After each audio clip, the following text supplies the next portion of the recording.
But the astronaut's safe return depends on rendezvous, something no one's ever done, even around the Earth.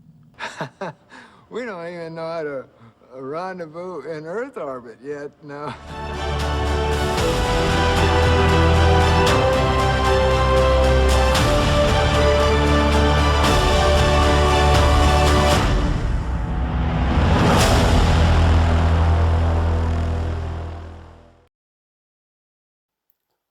A four-stage Saturn V rocket was used to place the Apollo spacecraft into a parking orbit around the Earth.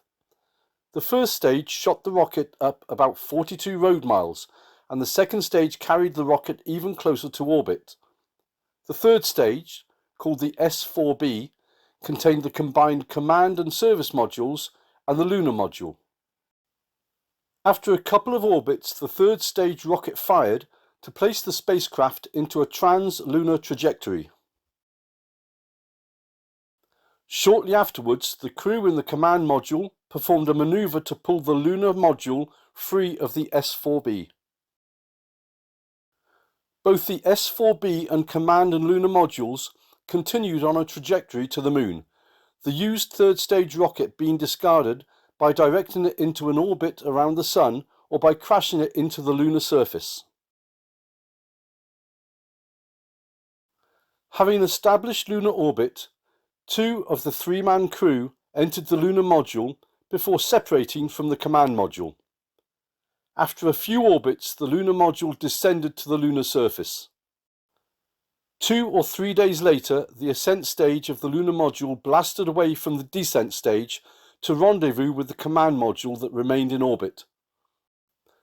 Once the crew had been reunited, the lunar module separated from the command module and was sent on its way.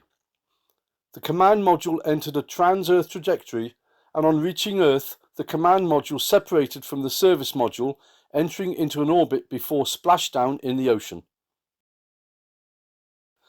Exceptions to this profile were Apollo 8, which had no lunar module, and Apollo 10, which never landed on the moon. Considering what the Soviets had demonstrated was possible with unmanned spacecraft by the end of 1970, which is when Luna 16 returned a sample of moon rock, the astronauts in the Apollo missions were surplus to requirements.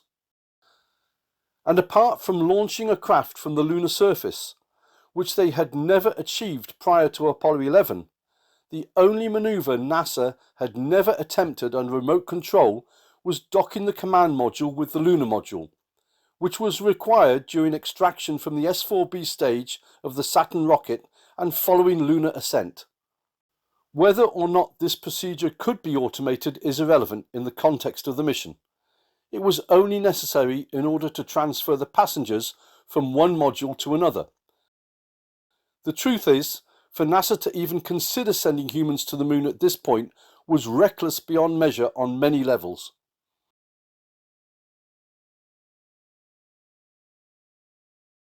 The skin of the limb in some places is only as thick as a couple of layers of tin foil, and that's all that protects us from the vacuum of space. We can get away with this because... Manned or not, there can be no doubt that NASA sent 9 Apollo spacecraft to the moon.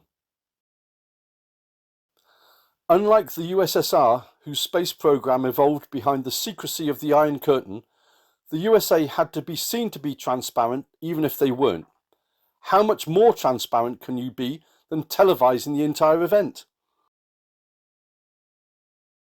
But all spacecraft need to communicate with the Earth, especially those under remote control, and you can guarantee there were always plenty of ears tuning in on both sides of the political divide.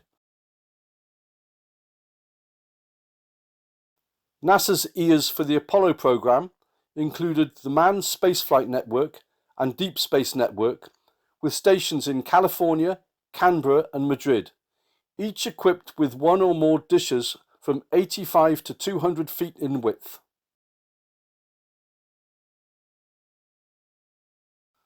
Such huge antennas and ultra-sensitive receivers were essential to cope with the very weak signals generated from a spacecraft hundreds of thousands of miles away. Frank, could we go to 2142 minus 75, please? And that was the astronomer telling our telescope driver to move the telescope to the next source in the sky that he wishes to observe. But as John Sarkisian, an operations scientist at the Parkes Observatory in Canberra, explained, keeping track of a spacecraft travelling at thousands of feet per second and so far away was not easy. The tracking data provided by NASA was in the form of a list with the predicted positions of Apollo 11 given in 4-minute intervals. The telescope operator, known as the driver, would point the dish at the first predicted position.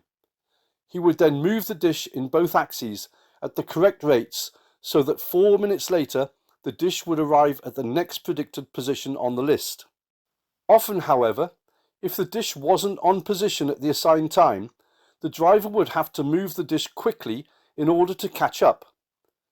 In the early missions, tracking data from Houston was often hopelessly inaccurate, and location of the spacecraft required an inspired guess plus a square search. In the later missions, the predictions improved, which was especially fortunate for Apollo 13.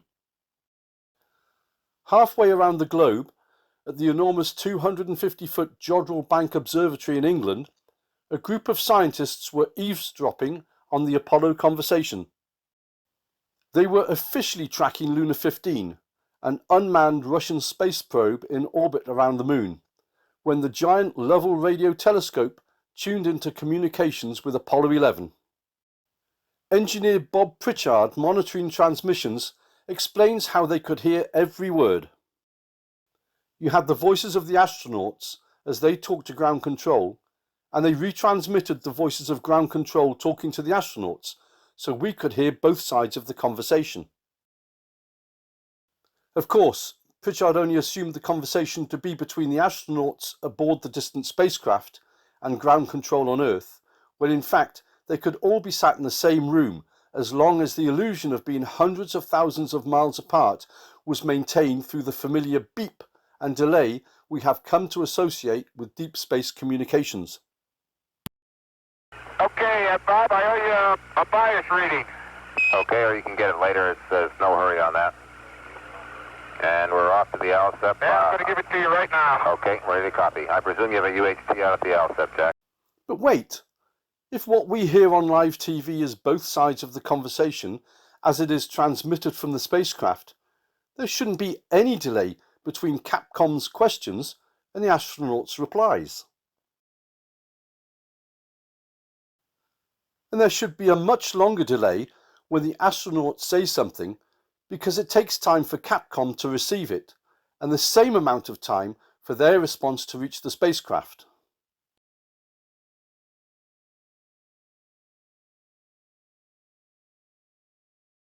Okay, Bob, I owe you a bias reading.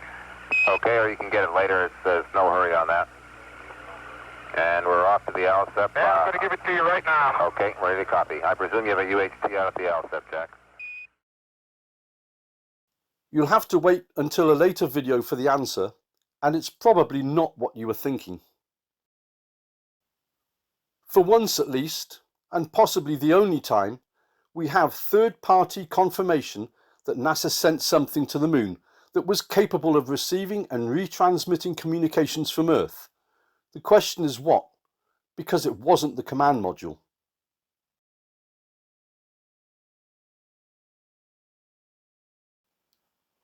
All most of the world knew then, and knows today, is what most of the world has been told by NASA according to the mission profile, corroborated by TV broadcasts, movies, audio files and photos, all of which was under the control of NASA, and none of which proved the Apollo crew went beyond the safety of a low Earth orbit.